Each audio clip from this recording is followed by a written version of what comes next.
आज शिवसेनेचा 60वा वर्धापन दिन। शिंदेंचा नेस्कोमध्ये तर ठाकरेंचा षण्मुखानंद सभागृहात मेळावा होणार। ऑपरेशन टायगरमुळे यंदाचा शिवसेनेचा वर्धापन दिन चर्चेत। खासदारांच्या फुटीवरती ठाकरे काय बोलणार याकडे लक्ष। शिंदेंच्या वर्धापन दिन कार्यक्रमामध्ये गोंधळाची शक्यता वर्तवणारं पत्र व्हायरल। संजय राऊत यांनी ट्विट केलेल्या मुंबई पोलिसांच्या पत्रामध्ये या संदर्भात उल्लेख। शिंदे आणि ठाकरेंचे कार्यकर्ते समोरासमोर येण्याची शक्यता।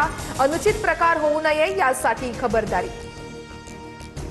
बंडखोर खासदारांच्या 6 लोकसभा मतदारसंघातील बड्या नेत्यांना मातोश्रीवरती बोलावणं। जिल्हा प्रमुख, आमदार आणि पदाधिकाऱ्यांच्या उपस्थितीमध्ये उद्या बैठक होणार। बंडखोरीनंतर डॅमेज कंट्रोलसाठी ठाकरेंचे प्रयत्न। ठाकरेंच्या सर्व बंडखोर खासदारांना गृह विभागाकडून Y+ दर्जाची सुरक्षा। खासदारांच्या घराबाहेरील सुरक्षितेत देखील वाढ करण्यात आली। पोलीस सुरक्षा तैनात। अर्धा तास ईडी सीबीआय बाजूला ठेवा। भाजपचे 7 तुकडे होतील।